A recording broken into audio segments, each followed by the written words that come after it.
The shuttle shook as it passed through the outer shield of Velfara Prime. Ren Solari pressed his face against the small window and looked out at the moon station. It was enormous. Towers of silver and black metal reached up from the surface like the fingers of a giant hand. Lights blinked across landing platforms. Ships of every shape and size moved through the air like insects around a hive. Ren had seen pictures, but pictures were nothing compared to the real thing. He was 22 years old. He had brown skin, dark eyes, and the kind of body that came from growing up on Earth. Thick bones, dense muscle, a frame built by a planet that never stopped trying to crush everything on it. He wore a plain gray uniform, with a single patch on his shoulder. The blue circle of Earth, the newest and least respected member of the Galactic Union. He was the first human ever admitted to the Galactic Union Joint Military Academy. The politicians back home had called it a great honor. The news channels had called it a historic moment. Ren called it what it was, a test. The Union wanted to see if humans were worth anything, and they had sent him, alone, to prove it. The shuttle landed with a soft hiss. The doors opened, and warm, recycled air hit his face. It smelled like metal, and something sweet he could not name.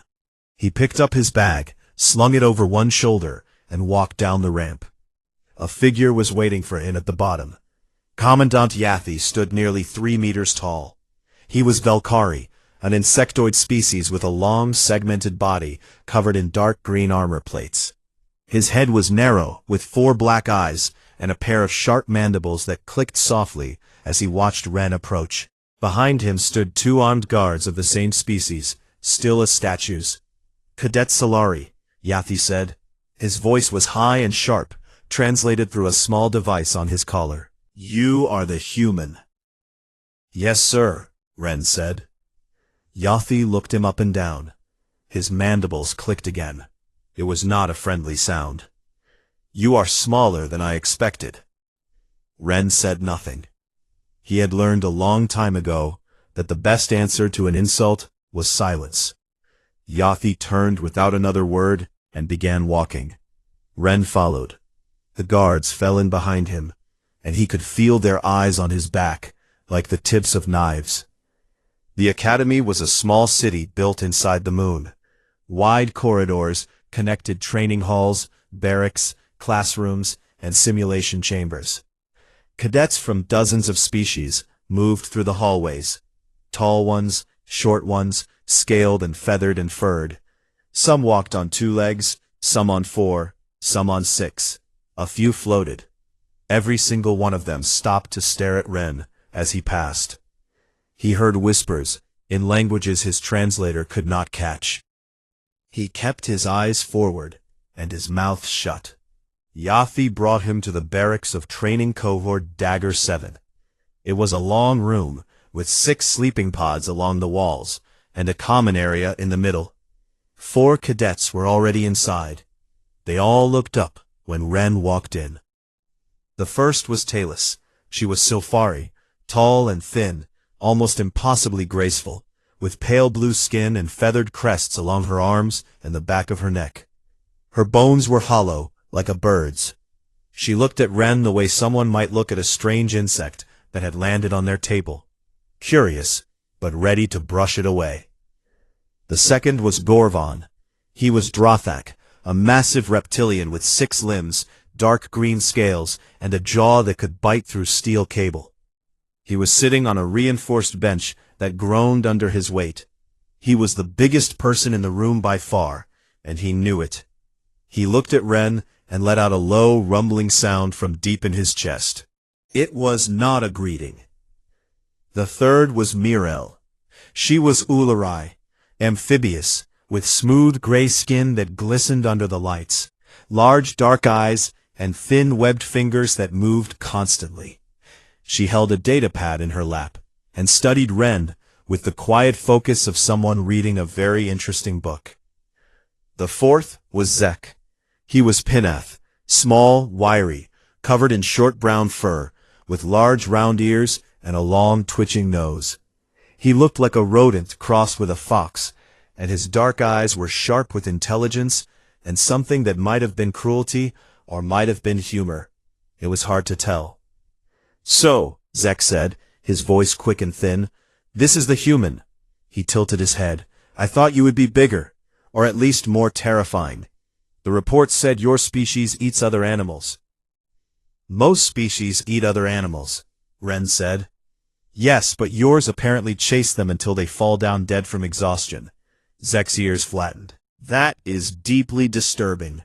Ren almost smiled. "We also cook them first, usually." Zek stared at him for a long moment, then let out a sharp bark of laughter. "I think I might like this one, or I might be afraid of it. I have not decided." Gorvan stood up. The bench groaned in relief. He walked over to Ren and stood in front of him, close enough that Ren could smell the dry, dusty scent of his scales. Gorvan was a full head taller and at least twice as wide. He looked down at Ren with yellow, slitted eyes. "I am Gorvan," he said. His voice was deep and slow, like stones grinding together. "I am the strongest in this cohort. In this entire cycle, probably. My people have served in the Union military for 400 years. He leaned closer. "Your people have been in the Union for less than one. You are here because of politics, not because you earned it. Remember that." Ren met his gaze. He did not step back. "I will earn it," he said quietly. Gorvan snorted. A puff of warm air hit Ren's face. Then the big reptilian turned and walked back to his bench. The conversation was over. Ren found his sleeping pod in the far corner of the room. It was the smallest one, clearly not designed for a human body. He set his bag down and sat on the edge of the bed. Nobody came to talk to him. Nobody offered to show him where the food hall was. Nobody asked him about Earth or his family or why he had come. He was alone. He had expected this, but expecting something and feeling it were two very different things. That night, while the others slept, a message appeared on the barracks display screen. It was from Lieutenant Voss, their training instructor. It read, "Phase 1 begins at first light. Physical conditioning and endurance. Be ready." Then he lay back on his too small bed and stared at the ceiling. Somewhere across the room, Gorvan cracked his knuckles in his sleep. Zek muttered something about food. Talus was perfectly silent, her feathered crest flat against her neck. Myrel's datapad glowed softly beside her pod as it downloaded files about Earth. Ren closed his eyes. He thought about home, the heavy pull of Earth's gravity, the burning sun, the way his mother used to say that the universe did not care if you were tired. It only cared if you stopped. He was not going to stop. Outside the barracks window, the stars burned cold and distant, and the academy waited for morning. The training grounds were enormous. The ceiling was so high that clouds sometimes formed near the top. The floor could change its gravity in different sections, and the walls were lined with sensors that tracked every heartbeat, every breath, every drop of sweat from every cadet who stepped inside. Lieutenant Voss stood at the center of the floor with his forearms crossed over his chest. He was Drothak, like Gorvan, but older and harder. A long scar ran from the top of his skull down across his left eye and ended at his jaw. The eye was gone, replaced with a black metal sphere that glowed faintly red. He had fought in 3 wars, and he looked like every single battle had left its mark on him. "Listen carefully," Voss said, his voice carried across the hall without effort. "Phase 1 is not about making you strong. You are already as strong as your biology allows. Phase 1 is about showing you where your limits are. Most of you will not like what you find." The cadets stood in rows. Cohort Dagger 7 was near the front. Ren stood at the end of the line, slightly apart from the others. He could feel eyes on him from every direction. Not just his squad, but cadets from other cohorts. Instructors on the observation platforms above. even maintenance workers who had stopped to watch. Everyone wanted to see what the human could do. The first tests were standard: running, climbing, carrying equipment across rough ground. The courses were designed for the galactic average, a physical baseline calculated from dozens of Union species. For Ren, this meant they were designed for beings who had evolved on worlds with lighter gravity, thinner atmospheres, and far fewer things trying to eat them. He tried to hold back. He ran at what he thought was a normal pace. But he still finished the endurance course 3 full minutes before Gorvan, who came in second. He climbed the vertical wall in half the time it took Talus, who was supposed to be the best climber because of her avian body. He carried the standard field pack without even adjusting his breathing. He could see the looks on their faces. Gorvan's jaw was clenched so tight that his scales had turned pale. Talus watched him with her head tilted to one side, her feathered crest slowly rising. Zek's ears were flat against his skull. Morel was writing notes on her datapad so fast her webbed fingers were blurring. But the real test came in the afternoon. Voss led the cadets to a section of the training ground where 5 large blocks sat on metal platforms. Each block was a crucible stone, a graviton weight block, standardized across the academy for centuries. They were a tradition. Every cadet who had ever graduated from the academy had carried one. The crucible stone weighs 60 standard units, Voss said. That was roughly 60 kilograms in Earth measurement. You will lift it. You will carry it across the 200-meter course. If you cannot finish, you stop where you stop.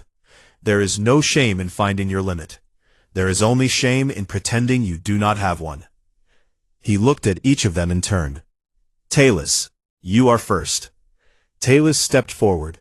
She was the tallest in the squad, but also the lightest. Her hollow bones made her fast and agile, but they were not built for heavy loads. She bent down, gripped the stone with both hands, and pulled. Her arms trembled. Her feathered crest flared wide with effort. She got the stone off the platform and began to walk. She made it 40 meters. Then her legs buckled, and she went down hard on one knee. A sharp gasp escaped her throat. She tried to rise, failed, and set the stone down carefully. She walked back to the line with her head held high, but Ren could see the shine of tears she was fighting to hold back.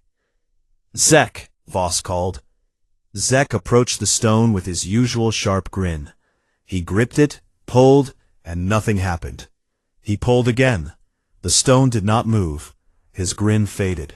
He braced his feet and pulled with everything he had, and the stone lifted perhaps 2 centimeters off the platform before his arms gave out. He stepped back, breathing hard, and made a joke about his species being built for speed, not manual labor. Nobody laughed. His ears were flat with shame. Morel went next. She was stronger than she looked. Her amphibious body had dense, compact muscle, and she lifted the stone with a slow, grinding effort.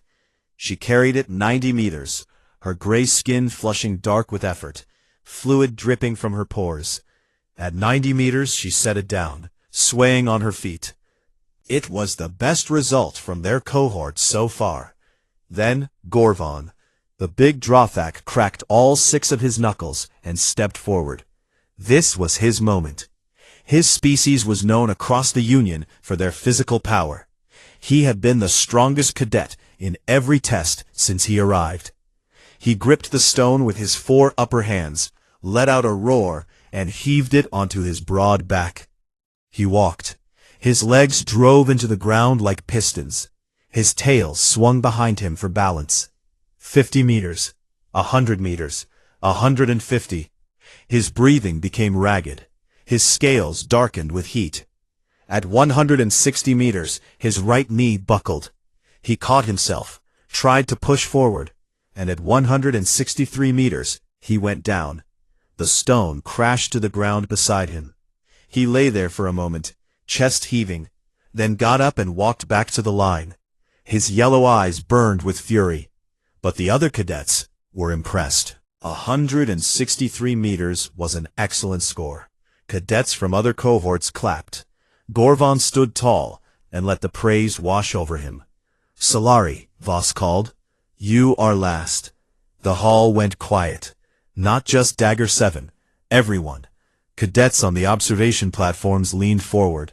Instructors paused their data pads. Even Commandant Yathi, who had been watching from a high balcony, took a step closer to the railing. Ren walked to the stone. He looked at it for a moment. 60 kilograms. Back on Earth, he used to carry bags of concrete mix on his uncle's construction site. Those were 50 kilograms each, and he used to carry 2 at a time up 3 flights of stairs. He reached down with his right hand. Just his right hand. He gripped the handle on top of the stone, and he lifted it off the platform. It came up smoothly. No trembling, no strain. He held it at his side, like a bag of groceries, and he started walking. The silence in the hall was so deep that Ren could hear the hum of the gravity generators beneath the floor. He walked at a normal pace, not fast, not slow. His breathing did not change. His arm did not shake. He looked straight ahead. 50 meters. 100 meters. Gorvon's mouth fell open. 150 meters. Talus pressed both hands over her beak. 175 meters. Zek whispered something that his translator refused to convert. 200 meters. Ren set the stone down on the end platform. Gently. Then he turned around and looked at Lieutenant Voss. "Is there a heavier one?" he asked. Nobody moved. Nobody spoke. The hall was filled with over 300 cadets and staff from dozens of species, and not a single one of them made a sound. They stared at the human who had just carried the crucible stone, the weight that broke their best and strongest, with one hand, at a walking pace, without effort. Gorvon looked like someone had hit him in the face with a rock. His jaw hung open. His 4 fists were clenched at his sides. Everything he believed about himself, about his species, about his place in this academy, all of it had just been shattered by a being half his size, from a planet most of them could not even find on a star map. Talus stared at Ren with an expression that was impossible to read. Her crest was fully raised, the feathers spread wide. Among the Sylphari, it meant shock. Deep, complete shock. Zek turned to Myrel. "What," he said slowly, "are humans made of?" Myrel did not answer. She was already pulling up data on her pad. She searched for Earth. She read about its gravity, nearly double the galactic average for inhabited worlds.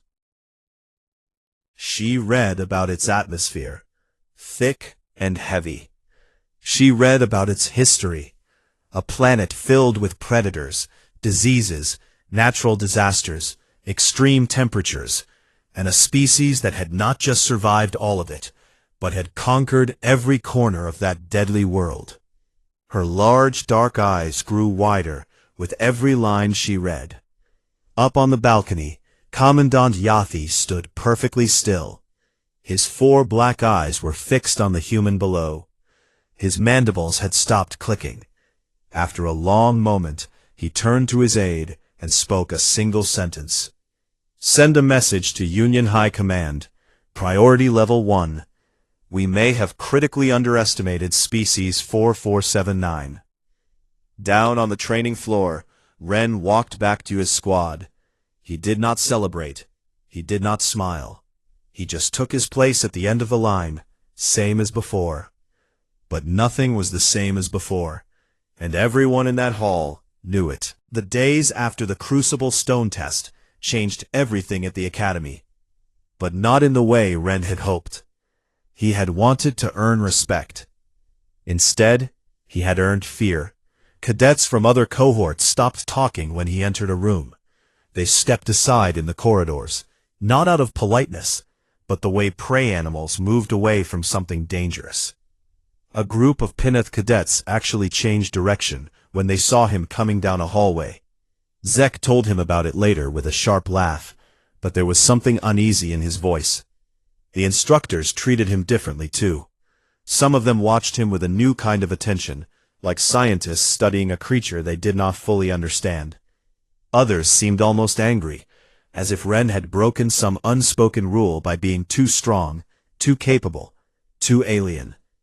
But nobody treated him worse than Gorvan. The big Drothak had been the pride of his cohort, the strongest cadet in his cycle. His species had held the reputation of being the Union's warriors for 400 years, and Gorvan had carried that legacy on his 6-limbed shoulders like a crown. Now a soft-skinned mammal from an unknown planet had taken that crown and crushed it with one hand.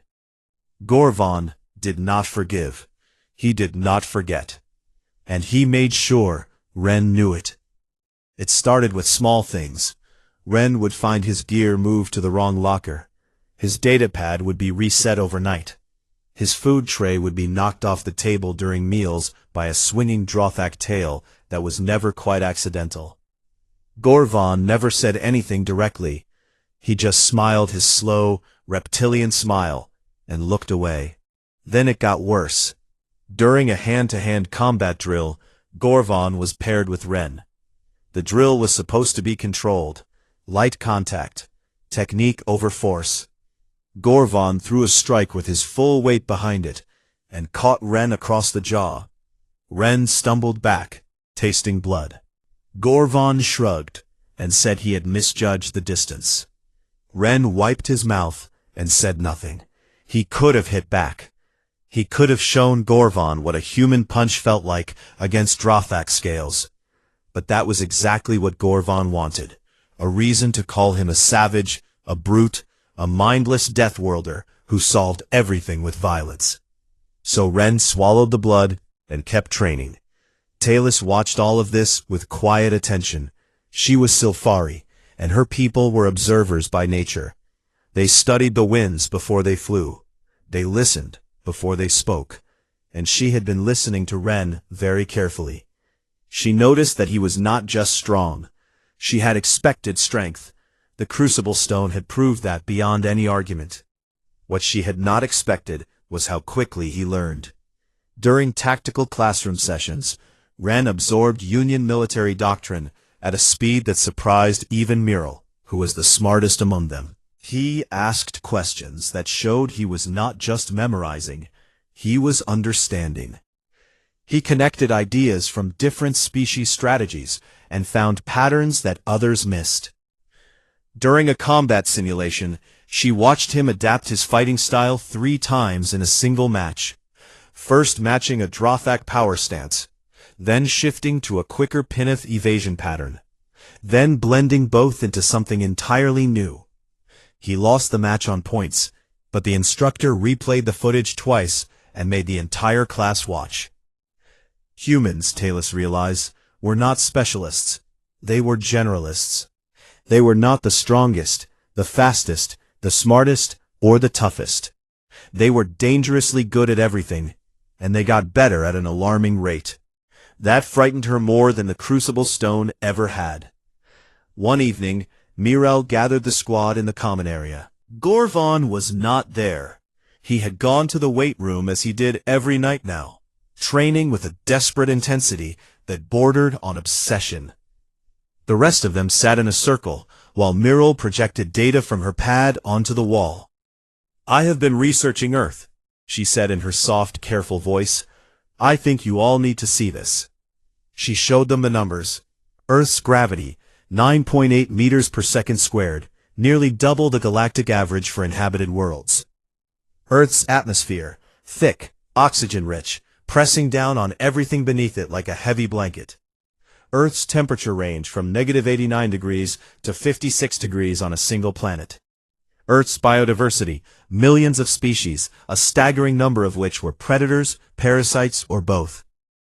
"Their bones are solid," Miral said, "dense calcium structures, not hollow like yours, Talis. Their muscles are layered with a type of fiber that allows both sustained effort and explosive force.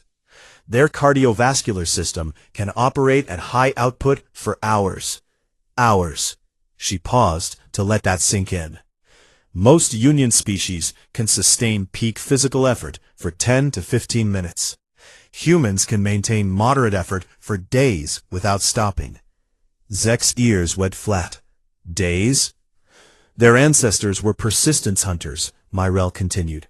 They did not ambush prey. They did not use speed or venom or traps. They simply followed their prey at a steady pace until the animal collapsed from exhaustion. The prey would run, stop to rest, and the humans would appear again. Over and over, for hours, across entire landscapes, in burning heat. The prey's body would overheat and shut down.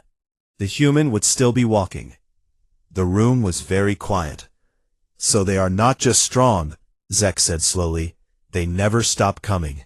And there is more. Their planet has extreme seasonal changes, natural disasters, and a history of mass extinction events. Humans survived all of them. They adapted to every climate on their world. Deserts, ice fields, jungles, mountains, oceans. No other known sapient species has colonized its own planet so completely before developing space travel.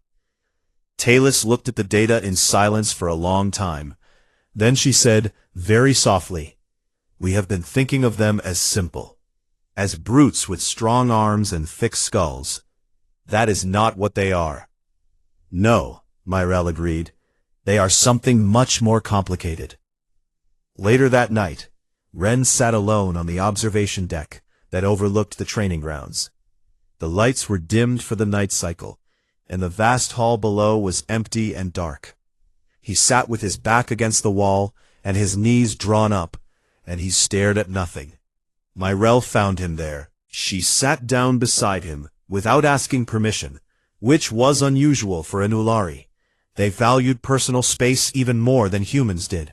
"You are not sleeping," she said. "Neither are you," he said. They sat in silence for a while. Then Ren spoke, and his voice was tired in a way that had nothing to do with physical exhaustion. "I did not come here to scare anyone," he said. "I came because I believed in what the Union is supposed to be. Different species working together, learning from each other, building something bigger than any one world could build alone." He rubbed his face with both hands. "Back on Earth, when they told me I had been selected, my mother cried, not because she was happy, because she was afraid. She said they would never see me as one of them. She said I would always be the alien, the outsider, the thing they pointed at and whispered about." Myrel was quiet for a moment. "Was she wrong?" Ren let out a breath that was almost a laugh. "No, she was not wrong. But I hoped she might be." "Hope is not foolish," Myrel said. "It is simply expensive." Before Ren could answer, a priority alert flashed across every screen in the academy. Red light pulsed through the corridors. Ren and Myrel both stood as the message scrolled across the observation deck window in 3 languages. "Emergency deployment authorized. All Phase 1 cohorts report to briefing hall immediately. This is not a drill." They ran. Down the corridors, past other cadets stumbling out of their pods, past instructors who were already in full gear. The briefing hall was packed within minutes. Lieutenant Voss stood at the front, his scarred face lit by the red emergency lights. Commandant Yathi stood behind him, perfectly still. "A mining colony on the moon Dreth 4 has suffered a catastrophic structural collapse," Voss said, his voice cutting through the noise. "Hundreds of civilian workers are trapped underground. A secondary reactor is destabilizing. Union emergency response is 4 hours out. We are 40 minutes out. We are going." The hall erupted in murmurs. These were cadets, not soldiers. They were in Phase 1 of training. Half of them had never even worn full tactical gear outside of a classroom. Voss silenced them with a look. "You will be afraid. That is acceptable. You will be tested beyond anything this academy has asked of you. That is the point. People are dying. We are the closest help they have. So we go." Ren looked across the hall at his squad. Talus stood with her crest flat and her eyes hard. Myrel was already pulling up data on Dreth 4. Zek was bouncing on his feet, nervous energy radiating from every hair on his body. And Gorvan stood with his forearms crossed and his jaw set, and when his yellow eyes met Ren's, there was no mockery in them. only the cold, shared understanding of what was coming. They boarded the transport in silence. And as the ship pulled away from Velthara Prime and aimed itself at a dying moon, Ren felt something shift inside his chest. He had come to the academy to prove himself. Now, proof did not matter. Only people mattered. He checked his gear one more time. His hands were steady. The transport accelerated into the dark. Dreth 4 was dying when they arrived. The transport dropped through a thin, toxic atmosphere and landed on a cracked surface of gray rock and dust. Through the windows, Ren could see the mining colony, or what was left of it. Half of the surface structures had collapsed inward, dragged down into the tunnels below, like buildings swallowed by a sinkhole. Smoke and chemical gas poured from the wounds in the ground. Emergency lights blinked red across the wreckage, but there was no movement. No rescue teams, no medical ships, just the cadets, the instructors, and the screaming silence of a disaster that had already killed people and was going to kill more. Lieutenant Voss gave orders as soon as they hit the ground. 3 cohorts deployed in a spread pattern across the collapse zone. Medical cadets set up a field station near the transport. Engineers began scanning for structural weak points. And Dagger 7 was sent to the deepest section of the collapse, Tunnel Block 7, where sensors showed the largest concentration of life signs still active. They climbed down through broken corridors and shattered access shafts. The air was thick with dust and the sharp smell of chemical leaks. Every few minutes the ground shook as something deep below shifted and settled. Talus moved carefully, her hollow bones feeling every vibration. Gorvon led from the front, his 4 arms clearing debris as they went. Zek scrambled along the walls, finding paths through gaps too small for the others. Myrel tracked their position and the life signs on her pad, calling out directions. Ren carried the heavy equipment. The cutting tools, the medical supplies, the emergency oxygen tanks. He had loaded them all onto his back without being asked. Nobody argued. Nobody even commented. It was simply understood now. They reached the first blockage, at the entrance to Tunnel Block 7. A massive support beam had fallen across the corridor, and behind it, tons of crushed rock and metal plating formed a wall that reached from floor to ceiling.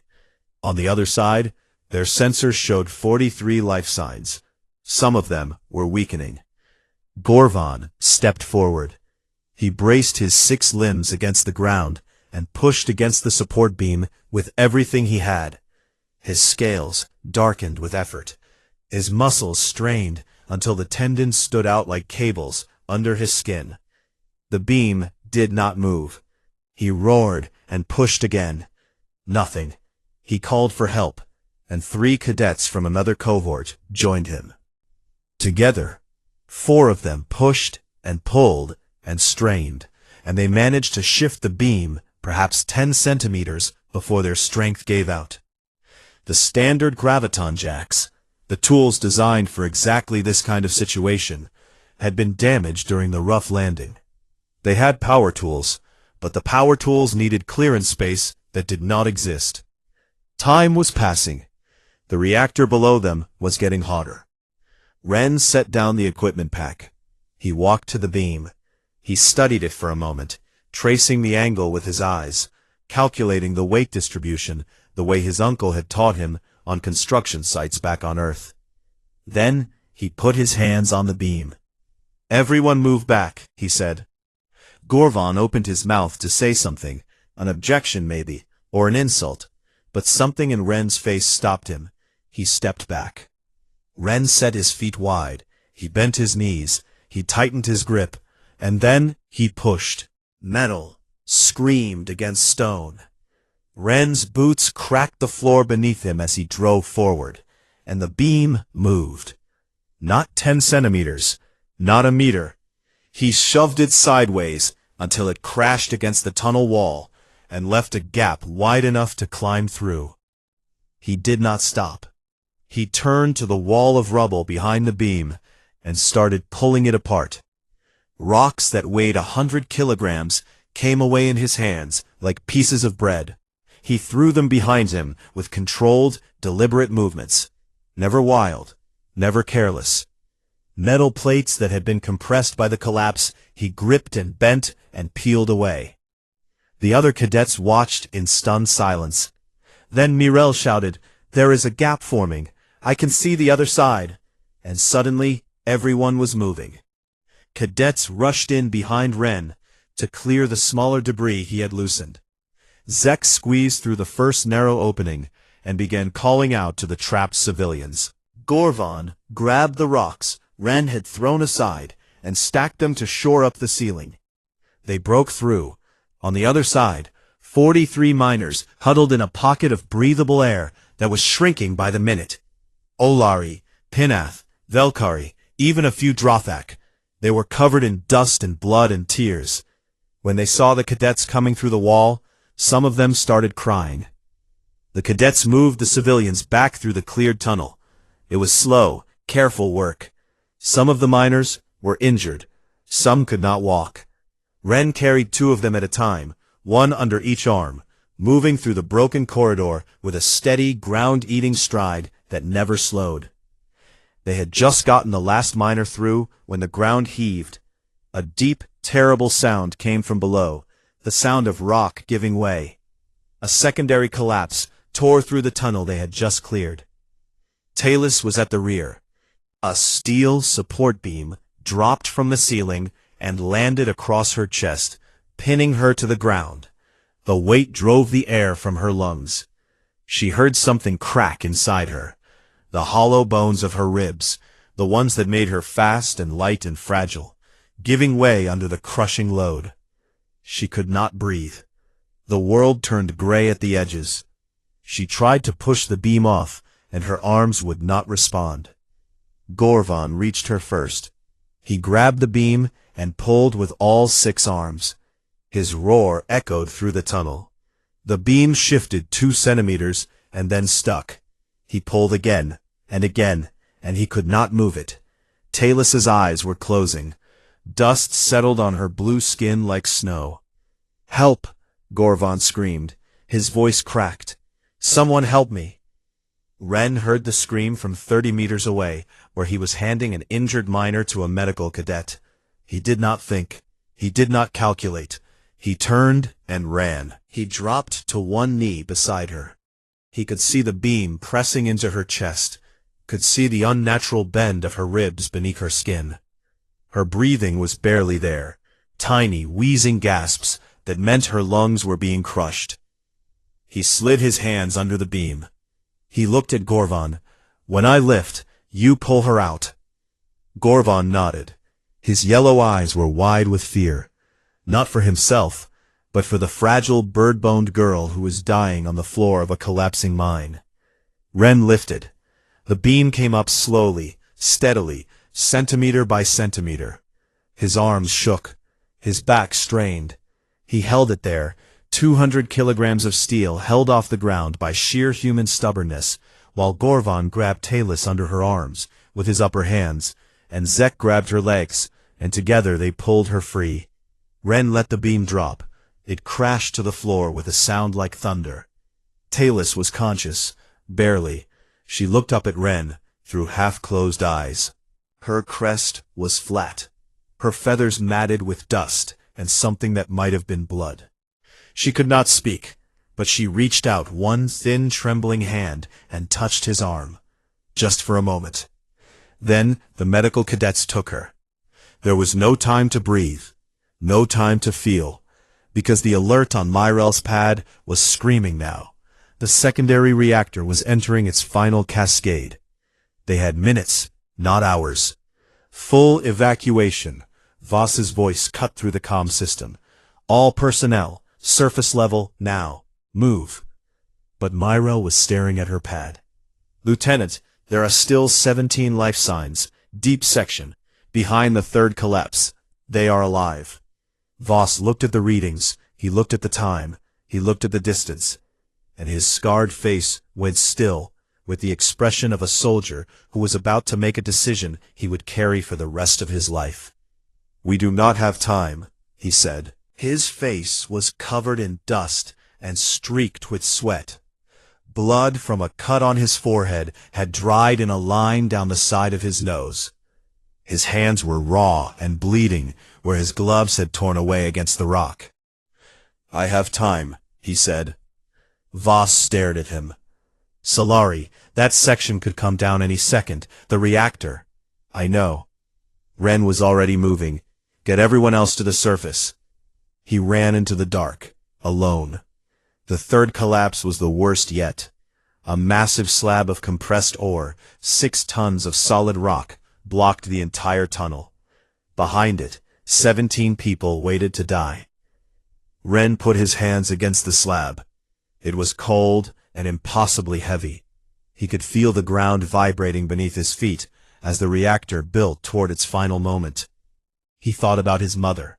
He thought about the blue circle patch on his shoulder. He thought about Talus reaching for his arm. He squatted low. He set his shoulders against the slab. And he pushed. It moved. Slowly, impossibly, it moved. He walked it backward, step by step, his boots grinding into the floor, his legs burning, his vision going red at the edges. Blood vessels burst in his eyes. His muscles screamed in a language older than words. The gap opened. The miners saw it. They scrambled through, one after another, clawing past him in the dark. Ren held the slab with his body, shoulders, back, legs, everything he had, while 17 people ran past him to safety. The last one through was a young Ulari child. He stopped and looked up at him with enormous dark eyes. Ren managed a smile. "Go," he said. The child ran. He let go. He ran. The reactor blew. The shockwave hit him from behind like a giant hand and threw him off his feet. He flew through the air and hit the ground hard. Stone and metal rained down around him. The world was noise and heat and darkness. Then hands grabbed him. Strong hands covered in dark green scales. Gorvon had come back. The big Drothok hauled Ren up and half carried, half dragged him through the last corridor to the surface shaft. Behind them, the lower levels of the mine collapsed into fire and ruin. They made it to the surface. They fell onto the gray dust together, coughing, bleeding, alive. Around them, miners and cadets and medics moved in the smoky aftermath. The transport's lights cut through the haze like white swords. Gorvon still had his arms around Ren. He was breathing hard, his scales scraped raw, his eyes wet with something a Drothok would never admit to. "I was wrong about you," he said. His voice cracked on every word. Ren lay on his back, staring up at the thin, poisoned sky. His body was broken in a dozen small ways. His eyes were red with burst blood vessels. His hands were raw meat. He could not feel his legs. But he grinned. A wide, bloody human grin. "Took you long enough." Gorvon let out a sound that might have been a laugh, or might have been a sob. And he did not let go. Ren spent 2 weeks in the Academy's medical bay. His body healed faster than the doctors expected, which only added to the growing legend. A Silfari physician told him that any other species with his injuries would have been in recovery for 2 months.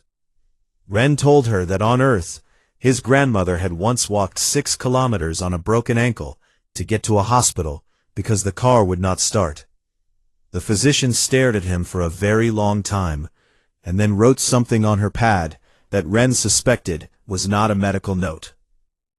The news of Dreth 4 spread across Union space like a fire through dry grass. Video footage from the cadets' helmet cameras made it onto every major broadcast network. The galaxy watched a human tear through collapsed tunnels with his bare hands. They watched him hold a beam off a dying Silfari girl. They watched him walk a 6-ton slab backward while 17 people ran past him to safety. They watched him go back into a collapsing mine when his commanding officer had said there was no time. The footage was viewed 4 billion times in the first 3 days. Comments poured in from every corner of the Union. Most of them asked the same question, in 100 different languages and 1,000 different ways. What are humans? Ren did not watch the footage. He lay in his medical bed and stared at the ceiling and tried not to think about the moment when the shockwave had hit him. The half-second of absolute certainty that he was going to die in a hole on a moon he had never heard of 6 months ago. He tried not to think about it, and he failed, and he lay awake at night with his heart pounding while his body healed and his mind did not. Talus was the first to visit. She came on the third day, moving carefully because of the brace around her ribs. Her feathered crest was still flat. It would take weeks to fully heal, but her eyes were clear and steady. She sat beside his bed and did not speak for a long time. Among the Sylphari, silence between two people was not empty. It was a kind of language. It meant, I am here, and that is enough. Then she said, among my people, when someone saves your life, you are bonded. Not like a mate, deeper than that. It means your paths are joined. Where you go, a part of me goes. Where I go, a part of you follows. It is not something you choose, it is something that is. Ren looked at her. What does that mean practically? It means you're stuck with me, Talus said, and for the first time since he had met her, she smiled. It was small and careful. The way a bird lands on a branch it is not sure will hold. But it was real. I have been stuck with worse. I doubt that very much, she said. And they both laughed. And it hurt both of them. And they laughed anyway. Gorvan came next. He stood in the doorway of the medical bay, like a mountain trying to fit through a window, his 6 limbs awkward, and his yellow eyes looking at everything except Ren. I am not good at this, he said. At what? He waved one of his upper arms vaguely. Saying things. Then do not say things. Sit down. Gorvan sat. The chair groaned under him. They sat in silence for a while, and then Gorvan spoke in a low voice, the words coming out slow and rough, like stones dragged across sand. On my world, strength is everything. It is how we choose our leaders. It is how we measure our worth. When you lifted that stone with one hand, I did not just feel beaten. I felt erased. Like everything I was did not matter anymore. Ren waited. But on Dreth 4, I saw something I did not understand. You are stronger than me. That is a fact. But you did not use your strength to lead, or to dominate, or to prove yourself. You used it to carry people. Literally. You carried them in your arms out of that tunnel. He paused. I went back for you, when the reactor was about to blow. I went back into that tunnel because I could not let you die alone in there. And I realized that was the first time in my life I had ever run toward danger for someone else. He looked at Ren. You did not just carry those miners. You carried me too. You carried all of us. Ren did not know what to say to that. So he held out his hand, a human gesture that Gorvan did not know, but somehow understood. The Drothak reached out with one of his massive scaled hands and gripped it, carefully, like he was holding something breakable. I would like you to teach me, Gorvan said, the endurance training, the human way of pushing past the wall. It hurts, Ren warned. Good, Gorvan said, and his jaw split into something that was not quite a smile, but was closer than any Drothak expression Ren had ever seen. Zek came every day, whether Ren wanted him to or not. He brought food from the mess hall and gossip from the barracks, and increasingly ridiculous stories about Ren's rescue that grew more exaggerated with each telling. The version going around Cohort Blade 3 is that you punch through the reactor wall with your fist and absorb the explosion with your chest, Zek reported cheerfully. That is insane. I know. I told them the truth that you actually caught the explosion in your teeth and spit it back. Zek, it is too late, my friend. You are a legend now. Modesty is for people who have not carried a building on their back. His ears perked up. Also, I have decided that I am your official storyteller. Every great hero needs one. and I am very good at exaggeration. Ren covered his face with his hands. I am not a hero. Tell that to the 17 people who are alive because of you. Zek's voice was suddenly quiet, serious. His dark eyes held none of their usual sharpness. Tell that to Talus. Ren said nothing. There was nothing to say. Morel did not visit. Morel did something better. She wrote a paper. It was titled Death World Symbiosis, the Case for Human Integration in Union Military Doctrine. And it was 40 pages long, and it was the most thorough and persuasive piece of military analysis the Academy had produced in a decade.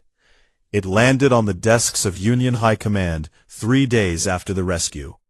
And it argued, with data, with logic, with evidence from Dreth 4, that humans were not just strong. They were adaptive. They were resilient. They were creative under pressure. And most importantly, they were willing to sacrifice for others without hesitation.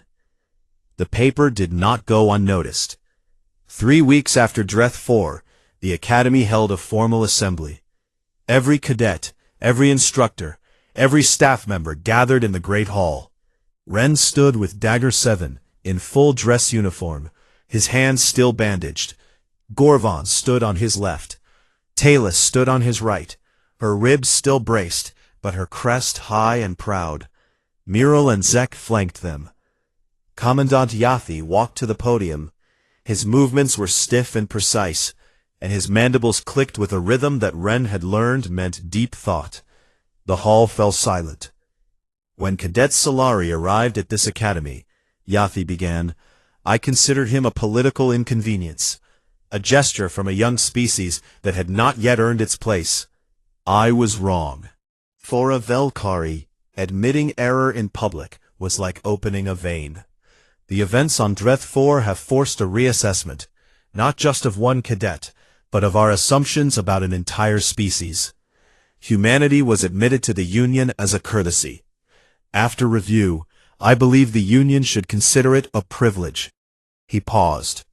Effective immediately, the Galactic Union has approved the admission of 20 additional human cadets to this academy.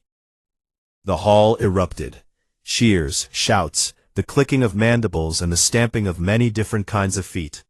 Zek was jumping up and down. Gorvon let out a roar that shook the windows.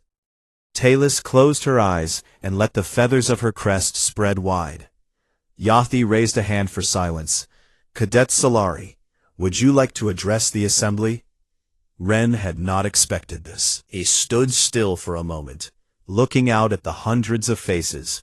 Alien faces, strange faces, faces that had stared at him with fear and suspicion and confusion since the day he arrived. He swallowed. He walked to the podium. He did not have a speech prepared. He spoke simply, the way he always did. Where I come from, he said, everything is trying to kill you. The gravity is heavy. The sun is hot. The animals have teeth and claws and venom. The weather can freeze you, drown you, blow you away or burn you alive, sometimes in the same week. A small ripple of laughter. Humans did not survive because we were the strongest thing on our planet. We were not. We were not the fastest, or the toughest, or the biggest. We survived because we refused to stop. When something knocked us down, we got back up. When the world said it was impossible, we did it anyway. Not because we did not feel the pain, because we decided the pain was worth it. At Gorvon. At Morel and Zek. You keep asking what makes humans different. It is not that we can carry the weight. He paused. It is that we choose to. The hall was silent, for one breath. 2. Then the applause came, and it was louder than anything Ren had ever heard. Weeks passed. The academy returned to its routines, but the routines had changed. Dagger 7 trained together now, truly together, without the invisible walls that had separated them before. Gorvon and Ren ran endurance drills every morning, the Drothak pushing himself past limits he had never tested. Talus flew combat simulations with a confidence she had not shown before, knowing that the people behind her would catch her if she fell. Morel coordinated their tactical exercises with a quiet authority that the instructors were beginning to notice. And Zek told stories, because every squad needed someone who could make them laugh when the universe was heavy on their shoulders. Then the shuttle arrived. Ren stood on the landing platform in his full academy uniform, the blue circle of Earth on his shoulder, his squad behind him. The shuttle doors opened, and 20 young humans stepped out. They were nervous. He could see it in their eyes, in the way they held their bags too tightly, in the way they looked around at the alien architecture and the alien sky, and tried very hard not to look overwhelmed. He knew that feeling. He had felt it standing in this exact spot, alone, with nobody waiting for him. They were not alone. He stepped forward and smiled. "Welcome to the academy," he said. "It is going to be hard. The gravity is light, but the expectations are heavy. The food is strange and the instructors are terrifying. And some of your classmates will be afraid of you before they even learn your names." He glanced back at Gorvan, who grunted, at Talus, who nodded, at Mirel, who adjusted her datapad, at Zek, who waved cheerfully. "But you will not carry it alone," Ren said. Behind him, the squad stood together, Drothak, Sofari, Ulari, Pinath, and Human. 5 species, 1 cohort, forged in fire and collapse, and the stubborn refusal to leave anyone behind. The new cadets looked at them. Some of the nervousness faded from their faces. One of them, a young woman with dark hair and steady eyes, smiled back. The academy hummed around them. The stars burned beyond the shield. The Union was vast and old, and full of species that had built civilizations, while humans were still learning to make fire. But the universe had a way of surprising itself, and 21 humans on a moon station in the middle of nowhere were a surprise that was just getting started. Ren turned and walked toward the barracks. His squad fell in beside him. The new cadets followed. The weight of the future was heavy, but that was all right. Humans were built for heavy things, and now they did not carry them alone.